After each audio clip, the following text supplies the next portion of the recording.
Good morning, students. Welcome back to our discussion on English romantic poetry. We now take up for discussion the work of the rather unknown member of the second generation of romantic poets, that is Byron, the poet known as Lord Byron. When we refer to the first generation of romantic poets, we always remember Wordsworth and Coleridge and often overlook the work of Robert Southey. It is in exactly the same manner that in the second generation or the younger generation of romantic poets, it is always Keats and Shelley who get all the prominence, and Byron is often overlooked. But he has his own uniqueness, as we will discover during this hour. Let me make the presentation for you. So this is Byron. As you can see in that image, a very handsome young man. I hope the presentation is clear to you. Is the slide visible? Yes, ma'am. Yes, ma'am. Okay, fine. Thank you. Yeah, a handsome young man. He was therefore considered one of the most flamboyant, or he is still considered as one of the most flamboyant among the romantic poets. The others were, rather ordinary in various ways, but here was Byron, who first of all, like Shelley, belonged to an aristocratic family, a wealthy family, and that in many ways was responsible for his colorful life. But that was not all. He had, of course, his good looks. But the family actually suffered many losses very soon after the death of his father at Byron's very young age. And therefore, it is not as if here was a poet who was very wealthy always. He actually had to suffer a great deal of difficulties on the financial front. In fact, he lived so colorful and flamboyant a life that very often he was in debt, heavily in debt. And it was a constant struggle for him to make both ends meet. Now, added to that, I think something else that we can talk about would be a physical deformity that he was born with, which in many ways actually affected the kind of poems that he wrote, or it really did influence his career as a poet. He was born with a club foot, and this is something that he probably carried in him as a kind of complex, and it was probably to hide that complex, that physical deformity, that he made up for it with all his colorful ways of dressing. You can take a look at the screen here to see what kind of ensemble he always ended up with. Come and take a look. George Gordon Byron, that is the full name, Lord Byron, born in 1788 and who passed away. Again, like the other second generation romantic poets, in his 30s. So he passed away in 1824. Yeah, so he took a great deal of delight in dressing up like this and conveying an image of grace, glamour, flamboyance, and in his own way, good looks. And along with this, the kind of association that he had with women. There were many, many women in his life, and that is also something that one has to take into account when we discuss Byron as a poet. When we look at poetry through the eyes of new criticism or formalist eyes, we often say that we don't need to know anything about the biography of the poet. We do not need to know anything about the life of the poet, that we can analyze and evaluate the poem for itself. But Byron's കാര്യത്തിൽ അങ്ങനെ ആവണം എന്നില്ല. I mean, in many cases, actually, the life of the poet also sheds a great deal of light on their works. I'll come to all that. Anyway, this, by way of introduction, we can remember Byron as an eminent romantic poet and satirist. Satire was a language that actually distinguished Byron from most of the other romantic poets. None of them actually engaged in satire in the way that Byron did. And the complications of his own, or the complexity of his own life and experience, probably was responsible for that. Satire is always a veiled way of expression. If compared to the very direct ways of expression of the others, he engaged in satire. And he has written not just poems, he's written plays too, plays in verse, and also many prose pieces. But more than as a writer, he was known for his very flamboyant, fashionable, and notorious ways. He was, like Shelley, a lifelong lover of liberty. And Shelley, the revolutionary ardor that you find in Shelley's poetry, Shelley's very socialist leanings, you can find in Byron too. He had this passionate love for liberty, life, and literature. And it was that kind of a life that he lived, living in a very passionate manner. He made, himself, one of the most talked about men of letters. As a writer, he was somebody who invited a lot of attention for his very flamboyant and notorious ways. As I told you, he belonged to an aristocratic family, but probably because of the bad days that fell upon this family when he was in his childhood, you can notice a kind of restlessness in his character, which is reflected in his poetry too. So you need to take that into account.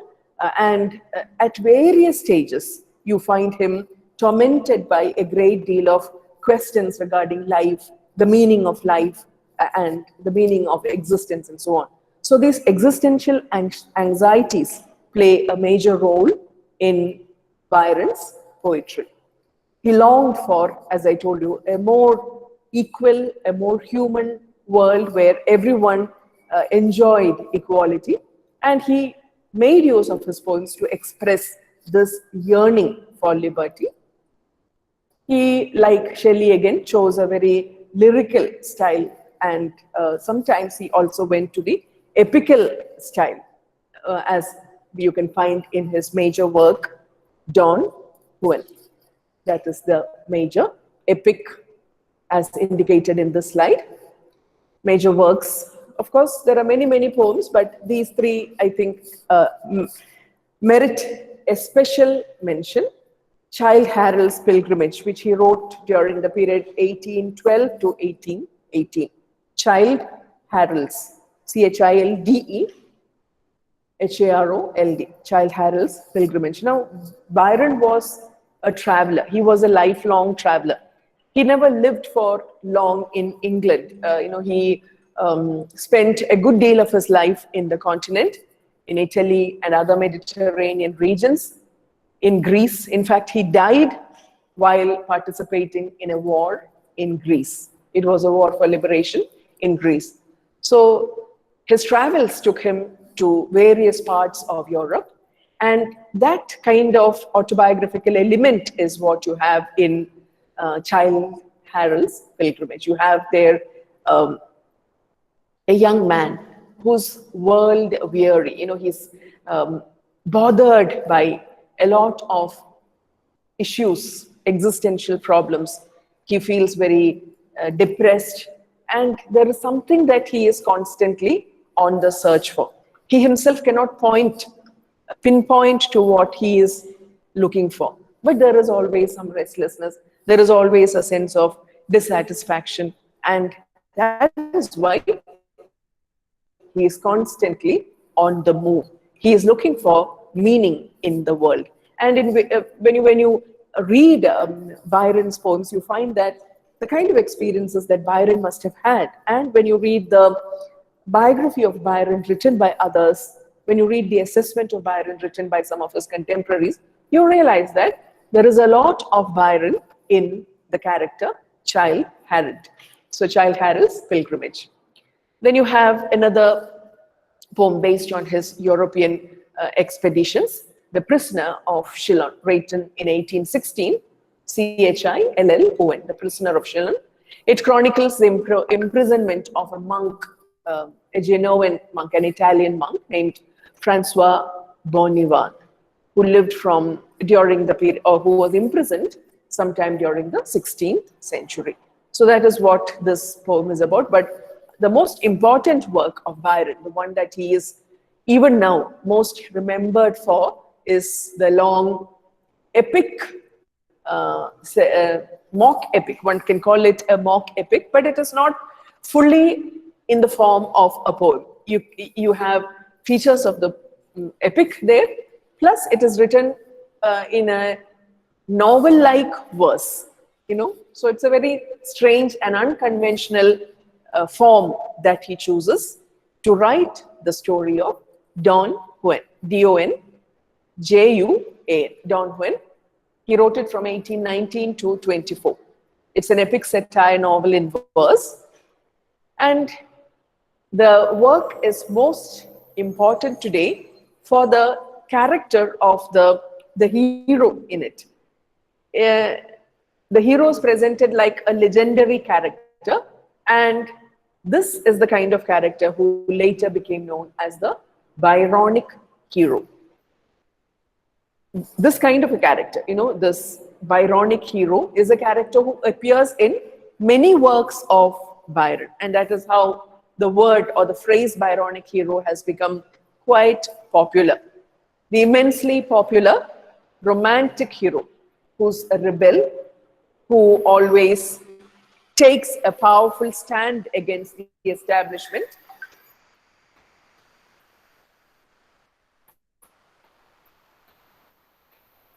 like Shelley, who defies all the conventions, who goes against norms, rules, and regulations, but who's also not always happy. There is a great deal of melancholia in him, a great deal of sorrow. And there's something very mysterious about this character. He is somebody who suffers from a kind of guilt. What the source of that guilt is, we do not know, but it adds to that element of mystery. So this romantic hero, the image of the romantic hero, this was actually most popularized by Byron, especially through this work, Don Juan. But this was something that had great fascination for the other romantic poets too. And in all their works, you have the shades of this romantic hero. But because he was so popularized by Don Juan, the work written by Byron, this romantic hero comes to be known today as the Byronic hero. Okay, so this Byronic hero is a legendary figure who is very popular, who is immensely defiant, who is a rebel, who is revolutionary in his spirit, but who also suffers from some deep depression, the source of which is unknown, who also labors some feeling of guilt, for we do not know what reason. And he therefore becomes a kind of model for the romantic or the Byronic hero, who's characterized by a great deal of passion, flamboyance, talent, rebellion. And throughout Byron's work, you find shades of this character. I told you he's written plays too. In all of these, you find such characters. And it also influenced the later romantic poets. And that is why it is often said that the adjective Byronic is actually more popular when you talk about the Romantic age than Shelleyan or Keatsian. All of them, we say Wordsworthian, we use the word Shelleyan, we use the word Keatsian, we use, I think Wordsworth, Shelley and Keats. We do not normally say Coleridgean. It's not a very popular adjective, but more popular than those adjectives is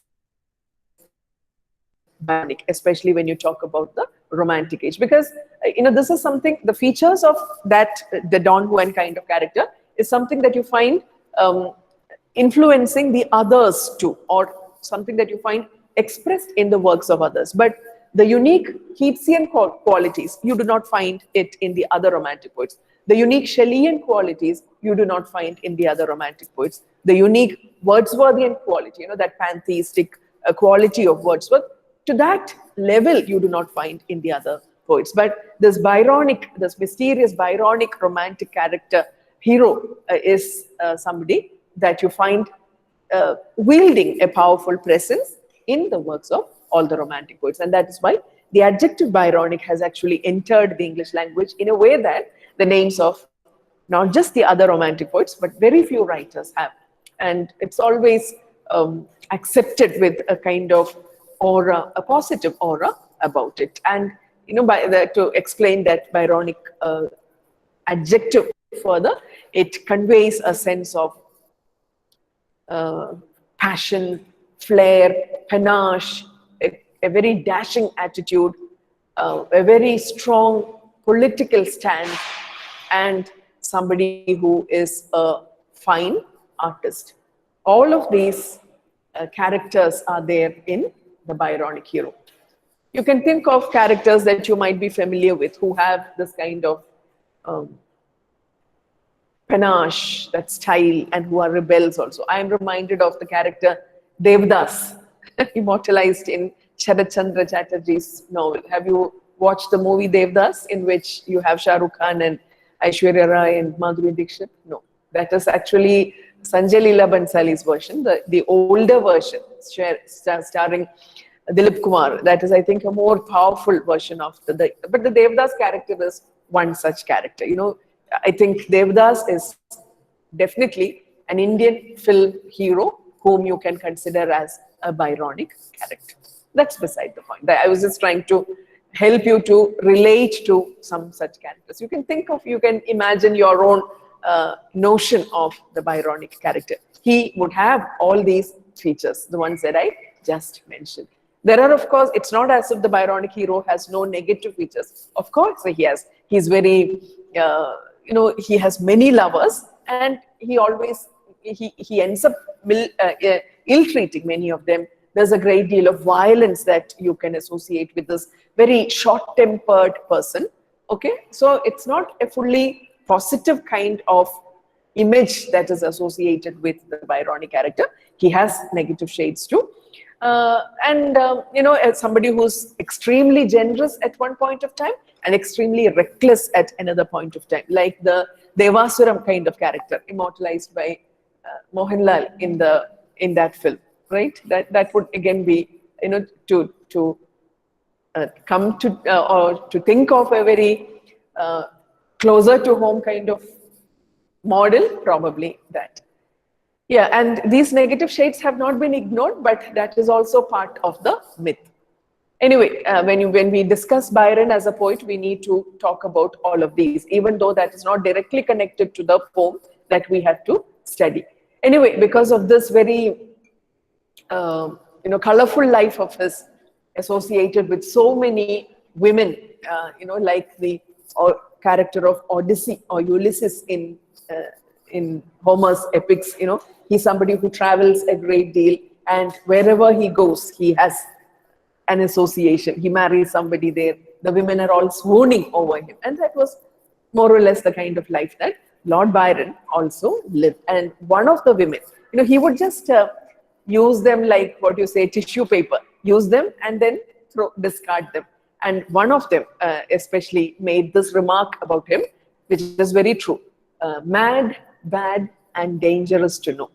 Mad, bad, and dangerous to know. That was the kind of character that Byron was. You must be wondering, in that case, why are we discussing his poems? Right? Why are we discussing the poems? It's a question that we should be asking. Why does Byron have a place in the anthology? And why is it that we have no women at all who wrote during the Romantic age? There were actually women. There were actually women who actually did inspire even Wordsworth and Coleridge, some of the early sonneteers, for example. But none of them are recognized today. And we have to study the poems of people like Byron. It's a question that you should be asking. Anyway, something more about his personal life. Abandoned by his father at an early age. He was also, his relationship with his mother was also a very complicated one. He always bore some resentment towards his mother. He blamed her for his very birth with this deformed foot. And these physical problems actually made him a rather unhappy and isolated child. And even though he was born in an aristocratic family, the family had more of problems than luxuries, actually. It was run down, the property was run down, and the family did not have too many assets, actually. And even during his teen years, Byron discovered his very, what shall you say, strange sexual orientations. He found that he was attracted to men as well as women. And this is something that, with his kind of upbringing, aristocratic upbringing and so on, it left a kind of guilty complex in him. It made him remote, it made him secretive. And these, shades you find expressed in his poems. That kind of sensitivity, that kind of experience naturally found expression in his poems. Yeah, so this slide shows you the array of women that he was associated with. The mother, of course, Catherine. Then you have Annabel, with whom he was associated for a rather long time. Lady Caroline Lamb, she was the one who said, mad, bad, and dangerous to do. That is Byron, according to Lady Caroline Lamb. I think that was Coleridge's wife's sister. Yeah, the sister-in-law of Coleridge. Then Augusta Leigh, Mary Shelley, Claire Claremont. Claire Claremont was, I think, Mary Shelley's sister. Yeah. Then Teresa, Countess. All of these, many of them were married women. Some of them were his own relatives, married to his cousin, especially the woman whom you will find him describing in the poem that we have to study. But I must make a special mention of the last woman there, Ada Lovelace. Is the name familiar to you? Ada Lovelace. She was his daughter. Yeah, he had a daughter in his marriage with Annabel Miliband. But the name of Ada Lovelace is something that we need to remember. Why? Anyone listening online? Niranjana, Amrita, Atira, Sanya, if you are all here, Sada and Sandra and Ambali. This is a name that I would definitely have mentioned in your class during your UG years. I remember discussing Ada Lovelace. In what context? Ada Lovelace is again a person whom everyone has forgotten, but she was actually the world's first computer programmer. She lived in the 19th century, much before, even the computer generation came into existence. That's a 20th century phenomenon. But working with Charles Babbage, whom we revere as the father of computers, he was a mathematician. She was also very closely associated with Charles Babbage. In fact, her mother, Annabel, just did not want the daughter to grow up like her father. She wanted to have the father asserting no influence at all on the daughter. And so she insisted that she should get educated in the sciences. It was, the mother's bitterness towards Lord Byron that promoted her daughter's interest in mathematics and logic. She did not want her to end up like her father's insanity. He was a madman, according to Ada's mother, Annabel. And so she ensured, and Annabel herself was actually a very scientific, she had a scientific mind, but then unfortunately, it never was recognized. And she at least wanted her daughter to have that kind of education and upbringing. So she insisted that she be educated in the sciences, and she was associated with Charles Babbage. And she was the one who actually developed the world's first computer program. But history has forgotten her, as it has forgotten many other women scientists, in any field for that matter. Yeah, so some more references about the women in his life. But I think that's enough. From this kind of colorful background, let us now focused more on his work, particularly the one that is prescribed for a study. His multifaceted personality actually found expression, as I told you, in various literary forms. He wrote satires, he wrote verse narratives, he wrote odes, lyrics, speculative drama, historical tragedy, confessional poetry, dramatic monologues, epics, mock epics, and then a huge body of correspondence. He was a very prolific letter writer, and these letters also had something very colorful and poetic about them. Many of them were written in the form of verse, and all of these are actually good reference material for us to know more about Byron, his age, and his work. Yeah, so he has always remained an enigmatic writer. His flamboyance and his strange ways have captivated the Western mind and heart. Yeah, and his name and his image have become for us, or at least for his contemporaries, that was the embodiment of Romanticism. Yeah, to go back to his early childhood, where he was very conscious of his physical imperfections, that actually bred in him a kind of skepticism, a kind of cynicism. When you labor under a kind of complex and under a kind of negative complex, inferiority complex, you develop that attitude of cynicism. You begin to hate everything around you. Isn't that so? And it's something that probably was very much part of Byron's upbringing too. And in many ways, it also led him to be cynical about the real and to be fascinated about the what shall you say, the ideal.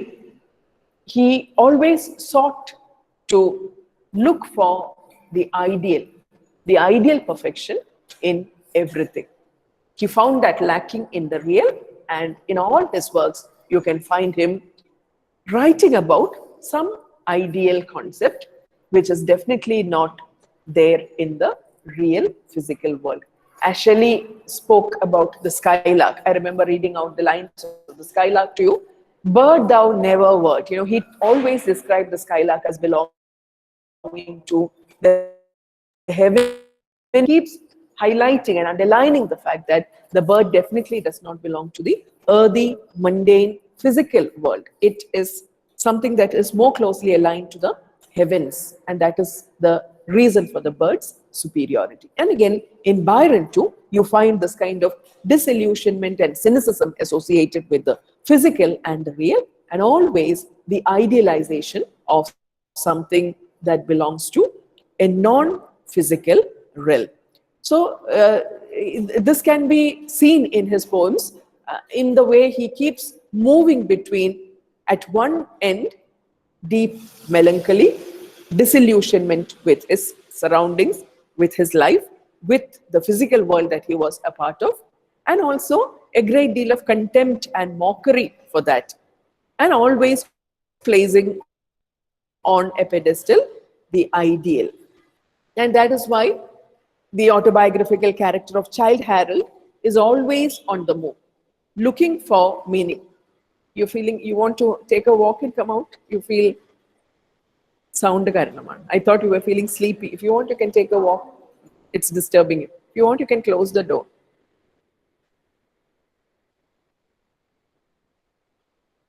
Yeah, so life being a very imperfect thing, there is that despair, which you can today describe as a kind of romantic despair. They were disillusioned and unhappy with the present world, and that is why they look for perfection elsewhere. And one of the best works in which you find that kind of idealization would be the poem prescribed for our study, She Walks in Beauty. It's a very small poem actually, just contains 3 stanzas of 6 lines each. And it is believed that this poem was actually based on a real event. It is even mentioned by some of the critics that the inspiration for this poem was a woman, the wife of his cousin, whom he met on a specific day. at a party. And he was so fascinated by the woman, her beauty, and the aura around her, that he just went back home and composed this poem. That is what the critics believe regarding this. We need not, of course, limit it to that real event. It is something which talks about beauty in a very general way. What real beauty is. What do you mean when you talk about beauty? Or what composes beauty? What is beauty? These are the kind of questions that the poem answers. So it is, even though it is probably related to a real event and a real person, you can consider the poem as rising high above that and talking about this universal notion of beauty. And it is not limited at all to that time and that place. I think it has universal significance. Before we read the lines, I would just like to mention the name of the collection for which it was originally written. It was for a collection called Hebrew Melodies. Hebrew Melodies is a collection of 30 poems written by Byron, all of which were set to music by a Jewish musician named Nathan. N-A-T-H-A-N. I think Isaac Nathan. Nathan is a second name. And, the poems therefore have that very fine musical quality. The choice of words, the choice of syllables have, a great deal of musical quality. They were actually meant to be musically performed. Nathan was the Jewish musician who set these songs to music. So Hebrew melodies, and to each associated with or attached to each one of the 30 poems, you have some painting, an image also. And this is the image that is associated with the poem that we have to study, She Walks in Beauty. You have the image there of a woman. You can take a quick look at this image.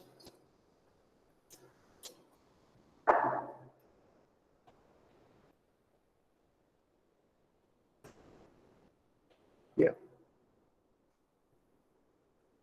Just notice some of her features. Yeah, there is something heavenly about it. You have the angels and so on.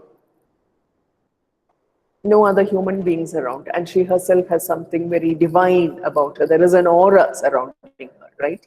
That is what he describes in the book. Okay.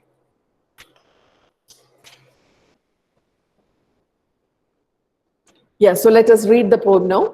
She walks in beauty like the night of cloudless climes and starry skies, and all that's best of dark and bright meet in her aspect and her eyes, thus mellowed to that tender light which heaven to gaudy day denies.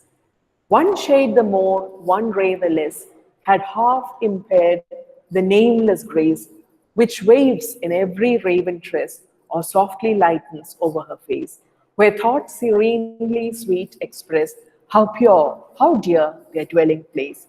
And on that cheek and over that brow, so soft, so calm yet eloquent, the smiles that win, the tints that glow, but tell of days in goodness spent, a mind at peace with all below, a heart whose love is innocent. So this is the description of this beauty. You may at one level think of Byron meeting this woman, his cousin's wife, and being so fascinated by her. That is the physical level. But we realize even in the lines that it is not so much about physical beauty. Of course, there are descriptions of the physical features, her hair, the glow on her face, all of that is mentioned. But look at the way he attributes all that not to anything physical, but to something beyond the physical. So that is what makes the poem special. And I think this poem has been prescribed for your study mainly because of the way in which it gives you an insight into the romantic mind or the romantic poetry in general, and the kind of enigmatic features that one would associate with romantic poetry. It's a poem which encapsulates some of the best features of romantic poetry, particularly the conception of beauty with regard to in the Romantic age. So what is beauty? In one word, I think beauty is harmony, because this is a poem that is all about balance. Balance between this and that, light and darkness, heaven and earth, the inner world and the outer world. So light and dark, this contrast and balance is what makes the poem unique, and therefore you can conclude that it is a poem which defines beauty as harmony. Beauty as harmony, the balance of opposites. When you have that balance, you have beauty. It cherishes physical beauty and perfection. But more than the physical beauty and the physical perfection, there is something nameless about it.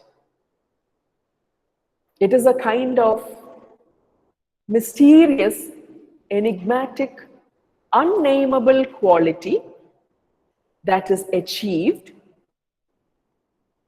when you have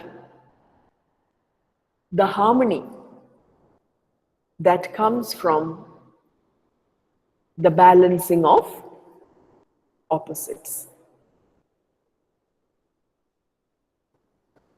Let's look at the lines. He says, she walks in beauty like the night of cloudless climes and starry skies. She walks in beauty. He does not say she walked in beauty. It is a very present thing, which means that it continues. It is not a thing that has existed in the past and is over. It does not, or he does not use the past tense. She walks in beauty. Something very dynamic, something very living about it. And more than that,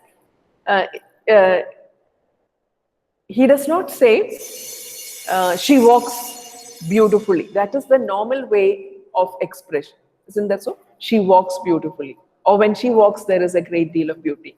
She says, she walks in beauty. It is almost as if as she walks, she creates an aura of beauty around her. That is the very powerful image that is conveyed through that phrase, she walks in beauty. And it's a very unique way of presenting it. A normal person would say, she is very beautiful, she walks beautifully. When she walks, there is a great deal of beauty. But he says, she walks in beauty. So beauty as a kind of aura that surrounds her.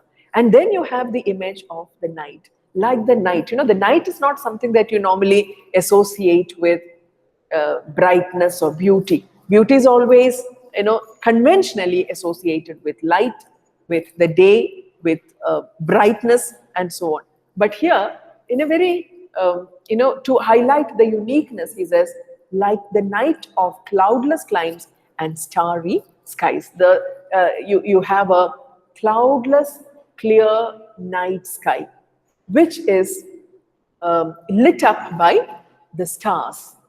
And the beauty of that, the dark sky on which you have the bright stars. That contrast is what highlights her beauty. Against the darkness of the sky, you have the twinkling stars. And all that's best of dark and bright. That is why, it's a very enigmatic combination. You cannot define her as this or that. She's the best of darkness and brightness. The dark and the best, bright, come together. The best of everything, all that you would think as the opposite, meet in her aspect, in her face. On her face, you have that very beautiful and rare combination of everything that is dark and bright. They meet in her aspect, her face, and in her eyes. Thus, mellowed to that tender light which heaven to gaudy day denies. And that is why you have in her that tender, that mellow, tender light, which you will never find in gaudy daylight. The daylight he considers as too bright, too harsh. And there is, that he does not consider it as the sign of beauty. He says, this combination of the dark and the bright meet in her face and in her eyes, creating a very mellow look on her face, which is tender. He considers it a kind of tender light, which is denied to the gaudy, very bright daylight. Heaven has not given daylight that tenderness. And that tenderness is what you find here. And to highlight that very smooth, harmonious, very unique, tender kind of beauty, look at the figures of speech that he uses. You find a lot of alliteration and assonance. The starry skies, the cloudless climb, cla, stir, stir.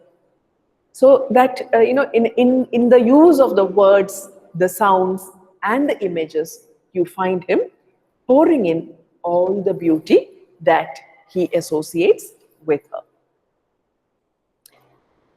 And then look at the construction of the next line. One shade the more, one ray the less, had half impaired the nameless grace. She's just perfect. If she had one shade more on one ray less, then that would have impaired her beauty. Impaired. This impairment was something that he struggled with always. He always thought of himself as being impaired with that club foot. And therefore he worships anything that does not have that impairment. By bringing in the play of contrast, he talks about the perfection that she is.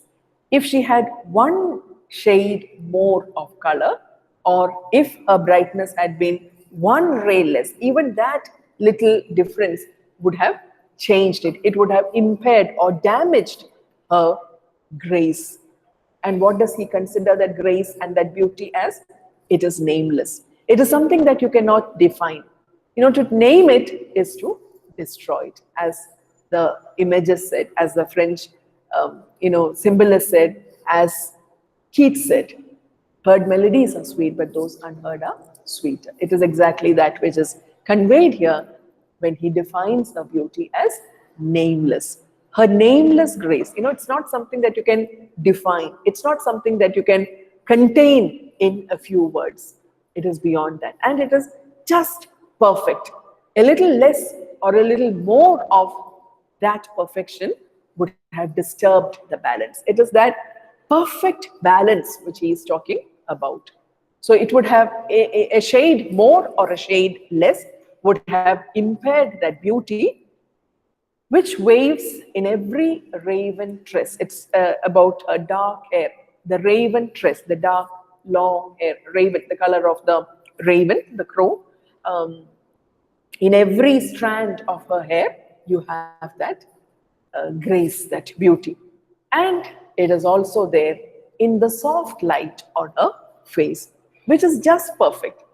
The nameless grace which waves in every raven tress or softly lightens over her face. That nameless grace is just perfect. That beauty is just perfect, and you do not want anything more added to it. Perfect balance. And what is this face? So what makes this face so unique? Where thoughts serenely sweet express how pure, how dear their dwelling place. The face is one on which you can see reflected the thoughts that come from her mind, and he interprets the thoughts as serenely and sweetly expressing. Again, look at the sibilants: serenely, sweetly, thoughts expressing. The thoughts serenely, in a very calm manner and in a very sweet manner, express. What do they express? How pure and how dear their dwelling place are. The heart. That is the dwelling place of her thoughts. The thoughts come from her heart. And the heart is just pure and dear. And that is why her face is so beautiful. The poet is here inviting our attention to the fact that physical beauty is nothing but a reflection of the purity within, of the benignness and the beauty of the inner self. So it is not the physical beauty that matters. Physical beauty is nothing but a gift endowed by the grace of the inner self. In the next stanza, he highlights that fact, and on that cheek and over that brow, so soft, so calm, yet eloquent, the smiles that win, the tints that glow, on the cheek and on her brow, so soft, so calm, but so eloquent, speaking so eloquently. What do you have? The winsome smiles, the smiles that win everyone's heart, and the colors, the tints that glow. What do they tell of? They tell of days in goodness spent, a mind at peace with all below, a heart whose love is innocent. It is because of these her days are spent in goodness. She is a noble soul who spends all her day in good deeds. A mind that is at peace with all below. Look at that, with all below. He takes her to a heavenly realm, and it is so much at peace with everything that is below her. A mind which is not in conflict, at peace with all below, and a heart whose love is pure and innocent. It is quite ironic, a person like Byron, who never lived a life of this kind of innocent, pure love, but who lived only in very flamboyant days of love, should talk about this. But that's precisely the point. He's aware of that which he lacks, and therefore he chooses the medium of this poem to celebrate that which he considers as the ideal. So the smile on her face and the glow on her cheeks, or the beautiful rosy glow on her face, are reflective of her goodness, her calmness, and her innocence.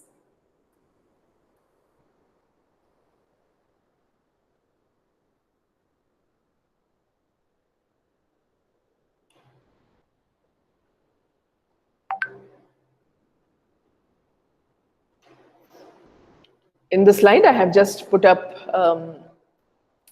a summary of the 3 lines. You can read it yourself. The comparison of the beautiful woman to a clear night sky full of bright stars.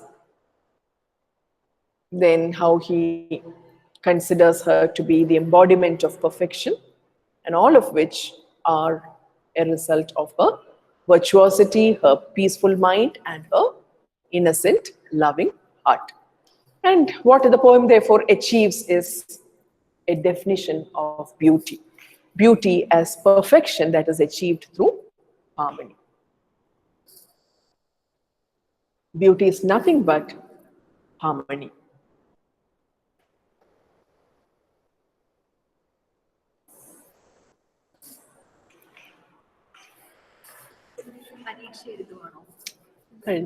Yes.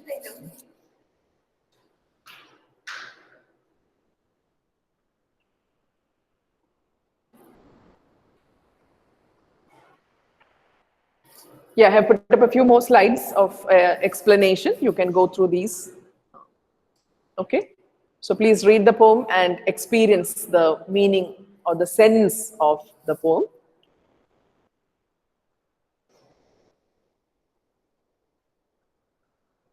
Any comments, any remarks that you would like to make? Yeah, so that perfect balance between the inner beauty and the outer beauty is what makes the poem unique. And it conveys to us a great deal about the romantic conception of beauty. It would help us in our analysis of that age, the attitude of the best poetic minds of that age to beauty, what they found worth celebrating. Okay, so I will stop the recording.